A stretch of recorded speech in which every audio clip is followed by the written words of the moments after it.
Ganyan po kadesperado na pabagsakin ang ating Pangulo, mga kababayan. Ha? Lahat gagawin nila, mga kababayan. Para mapabagsak lang si BBM, mga kababayan. Mismong grupo ko sa lead convener, puro volunteers. Tulad ngayon, hindi pa ako nakatulog kahit isang oras, kahit 30 minutes hindi ako nakatulog.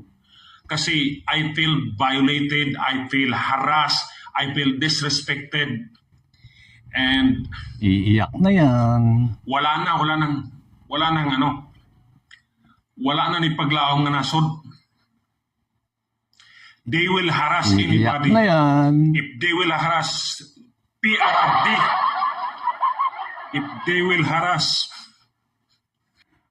Okay mga kababayan, ha? Magandang umaga po sa inyo mga kababayan.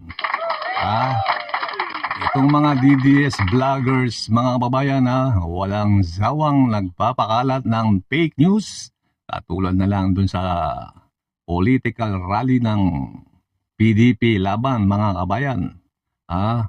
Itong si Jason sa mga kababayan, nagpakalat ng, nagpost ng picture, tsaka ng video doon sa Cebu, mga kabayan, na sinasabing nasa 40,000 daw ang tumalo doon sa political rally ni Digong Duterte, mga kababayan. Pero ang totoo, mga kababayan, dinengkwat lang po yun, mga kababayan, yung litrato, yung video sa isang concert. Ito naman pong si Abilis, kakainis to, mga kababayan. Gagawa-gawa ka ng vlog mo, na fake news, tumira ka ng below the belt kay General Torre, kinasuhan ka, na-issue ka ng search warrant.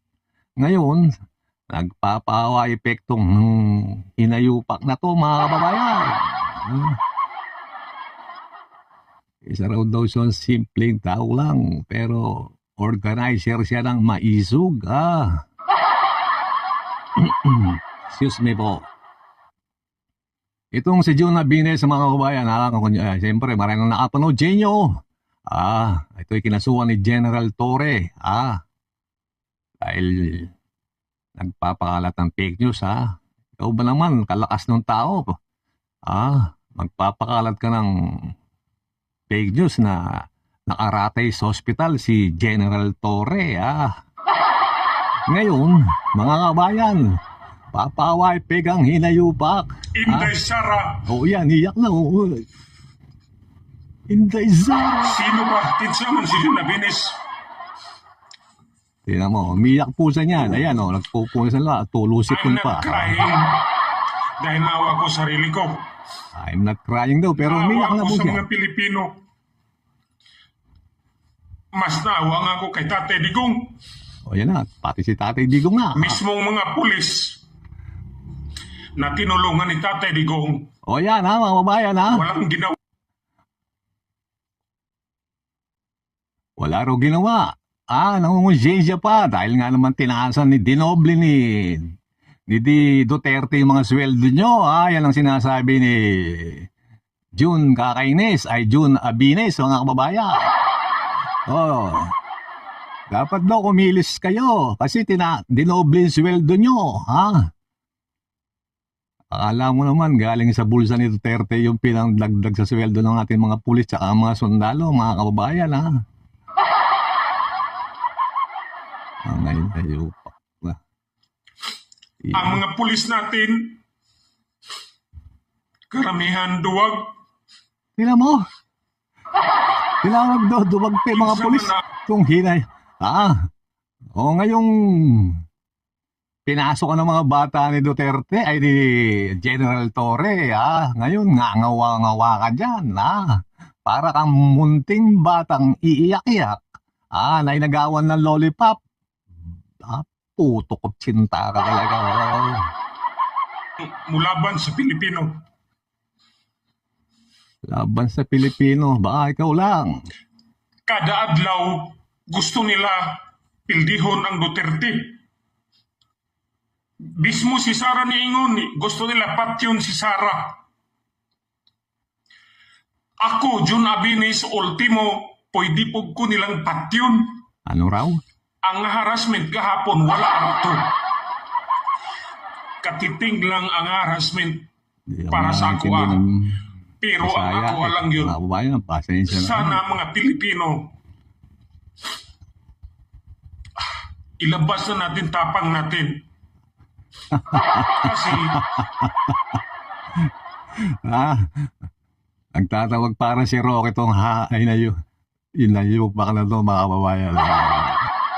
Umaasa sa people power ang mga indot na ito. ayan nilang isa-isahin ang mga lumalaban sa bangag administration. Mga bangag. Ayan po talaga yung pinapalabas nila mga kababayan. Kung yung matatanda na nung pinirma ni PBBM, ni Pangulong Bongbong Marcos, yung dalawang batas tungkol dyan sa West Philippine Sea, dahil sa ating mga teritoryo. Doon po simula, doon po lumabas yung pulburon video mga kababayan. Ayon nga doon po sa onepress.ph, meron pong migit 100 account nagpapakalat na fake news tungkol sa paninira kay BBM at tungkol dyan sa West Philippine Sea na tuta daw lang si BBM. Ayan po ang pinapalabas nila. Ayan po yung natuklasan ng onepress.ph mga babayan. Katunayan, nagpapakalat ng fake news. O sino po bang may mga ari ng account ito mga babayan? Mga dami account mga kababayan at yung mga followers sila mga kababayan hindi mga Pilipino. Ganyan po kadesperado na pabagsakin ang ating Pangulo mga kababayan. Lahat gagawin nila mga kababayan para mapabagsak lang si BBM mga kababayan. Lahat ng pro-China ng mga DDS vloggers tulad ni Jason sa mga kababayan. Nag-post po siya tungkol doon po sa tulad na sa Cebu. Sabi niya, napakaraming tao. May picture pa, may video. Lumabot doon sa 40,000 pero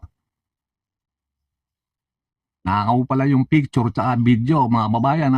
Ito ay sa isang concert.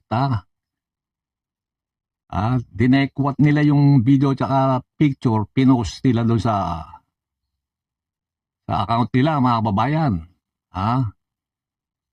Ito, tingnan nyo itong mga litrato nito mga kababayan. Hindi po yan ang tunay. Ayan pinapakalat nila, pinapalabas nila lang marami daw umattend na tao mga kababayan. Binubudol po nila yung mga supporters na DDS mga kababayan para maniwala yung mga tao. Tingnan nyo. Ang tunay pong ito po yung tunay na umattend mga kababayan. Tingnan nyo yung picture. Nakita nyo yung mga kulay berde dyan. Mga upon po yan. Mga bakante po yan. Tapos napakadilim pa lang kuha. Ayon sa ulat nasa kulang 5,000 lang yung umattend mga kababayan. Baka yung iba dyan nakikiusyusyo lang mga kababayan.